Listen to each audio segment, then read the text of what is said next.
Welcome to this daily PBJ devotional.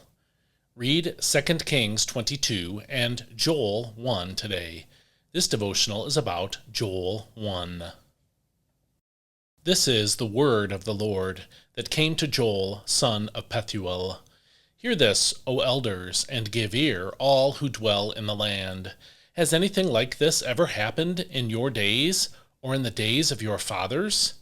Tell it to your children.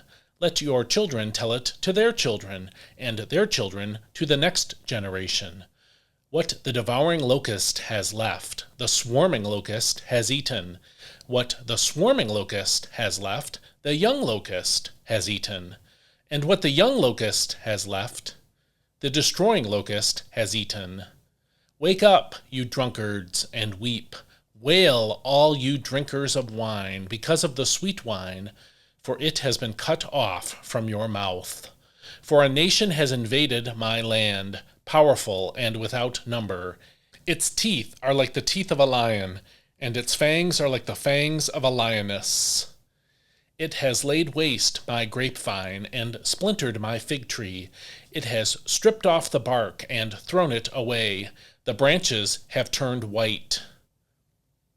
Wail like a virgin dressed in sackcloth, grieving for the husband of her youth. Grain and drink offerings have been cut off from the house of the Lord. The priests are in mourning, those who minister before the Lord. The field is ruined, the land mourns, for the grain is destroyed, the new wine is dried up, and the oil fails. Be dismayed, O farmers, wail, O vine dressers, over the wheat and barley, because the harvest of the field has perished. The grapevine is dried up, and the fig tree is withered, the pomegranate, palm, and apple, all the trees of the orchard are withered. Surely the joy of mankind has dried up. Put on sackcloth and lament, O priests. Wail, O ministers of the altar. Come, spend the night in sackcloth, O ministers of my God, because the grain and drink offerings are withheld from the house of your God. Consecrate a fast, proclaim a solemn assembly, gather the elders and all the residents of the land to the house of the Lord your God, and cry out to the Lord.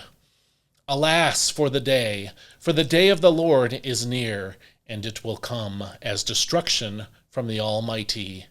Has not the food been cut off before our very eyes, joy and gladness from the house of our God?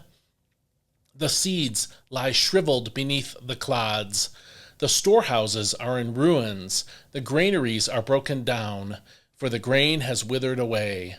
How the cattle groan, the herds wander in confusion, because they have no pasture, even the flocks of sheep are suffering. To you, O Lord, I call, for fire has consumed the open pastures, and flames have scorched all the trees of the field. Even the beasts of the field pant for you, for the streams of water have dried up, and fire has consumed the open pastures. This is God's word. The prophet Joel tells us little about himself, and it is difficult to know from his prophecy when exactly he lived and spoke the Lord's word. It seems likely that Joel ministered after God's people returned to the land of Israel under Cyrus, king of Persia. All of the prophecies about the northern kingdom's defeat in Assyria and the southern kingdom's exile by the Babylonians had already been fulfilled then. So too had God's promise to return his people to the promised land. Even though the exiles were over, God's people were not immune from problems and suffering. Joel 1 describes a different kind of disaster than the military defeats the other prophets foretold. In verses 3 and 4, we are told that the locusts had invaded the land and devastated the crops. Wave after wave, according to verse 4, of locusts came until there was no harvest left. This left God's people in dire economic circumstances. They had no grain, vegetables, or fruit to eat, and none to sell, according to verse 1. They still had animals, but what would those animals eat, as verse 13 tells us? In a farming-based economy, this would mean starvation and economic ruin for the whole nation. Joel calls to the leaders of the land, the elders according to verse 2, and the priests, as we see in verse 13. He calls on them to turn to God at this time in verse 19.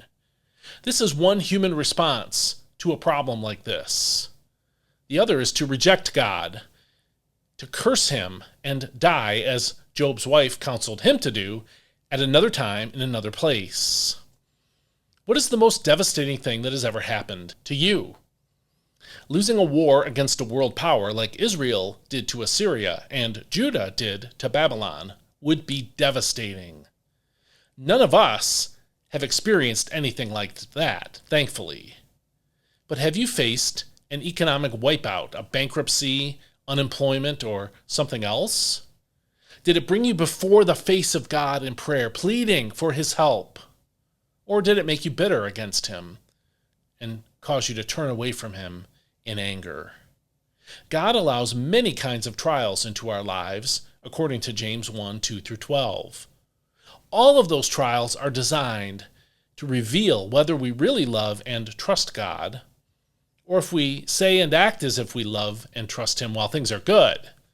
In other words, trials reveal who the true believers are and who thinks they're a believer when they are really not. But trials also refine the faith of true believers. They show us where our faith in God is weak, and trials teach us to fully depend on him and not on ourselves as much. If you're experiencing any kind of trial right now, how's your response to it?